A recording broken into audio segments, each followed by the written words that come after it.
Silver Boys TV, Pau Salud, ito yung hamon ko sa inyo. Gumawa kayo ng video at magbigay kayo ng opinion kung ganun kadali. Bakit ganun kadali natalo si Champ Jonas Sultan? Kung ano yung kulang? Pinabayaan ba sa promotion? Kulang ba sa training? Hindi ba naghanda? Dahil imposibleng matalo ganun kadali lang sa isang baguhan na boksingero. Kalaban ni Jonas Sultan, pang-5 laban pa yon sa professional fight.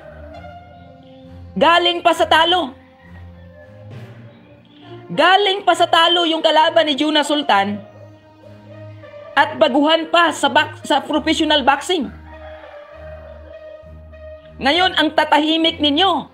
Kasi, di ba magaling kayo magbigay ng negative opinion at komento kay Cuadro Alas?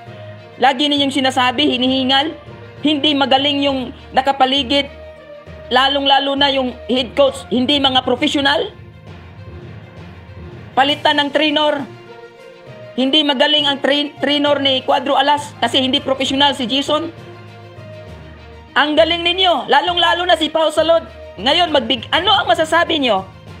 Ano ang opinion ninyo sa pagkatalo ni Champ Jonas Sultan dito sa isang Japanese boxer na baguhan pa lang sa larangan ng professional boxing?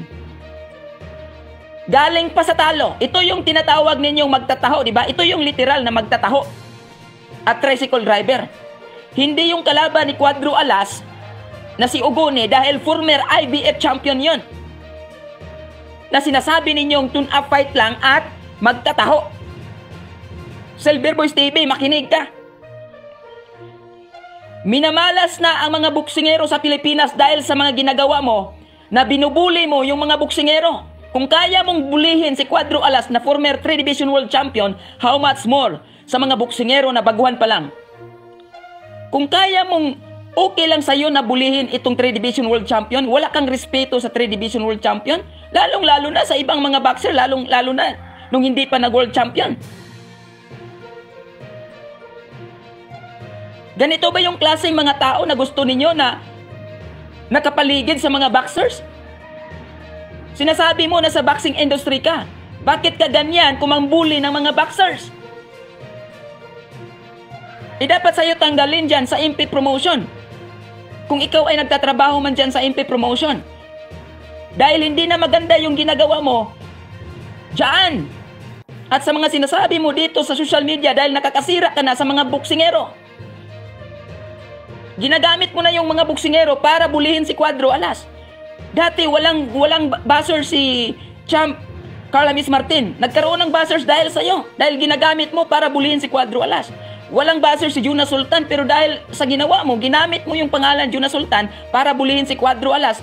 Nagkaroon ng buzzers. Si Tapalis nagkaroon ng buzzers dahil ginagamit mo para bulihin si Cuadro Alas. Pati na rin si Jerwin Ancas na napakabait.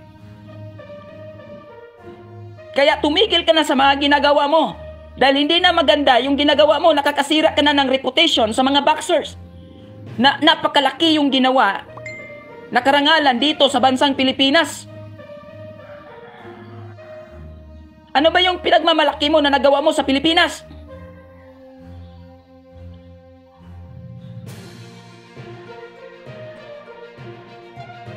Ano ba yung pinagmamalaki mo na nagawa mo sa bansang Pilipinas?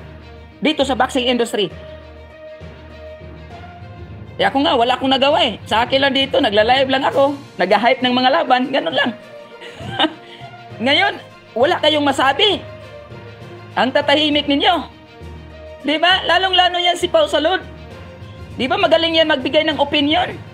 O bakit tahimik kayo ngayon? Wala kayong inilabas na opinion ninyo. Oh, Casimero got him. He's got him with a what now? He's given it. He's got him with a body shot, was it? No. And he's in trouble. All over the place. He's in real trouble. He's got to buy some time here and make Casimero miss. Casimero needs to pick his punches, and he can't find the clean shot, and he falls down. Is he okay? Casimero wants to finish it right here, right now, and finish. Yo! Cuadro Alas 3-time world champion ng angas ng Pinas, Batang Ormoc, Jonrel Casimero. Guys, kung bago lang kayo sa YouTube channel na to, Uyod Boxing Fanatics. So ano pa hinintay nyo? Mag-subscribe na! Let's go!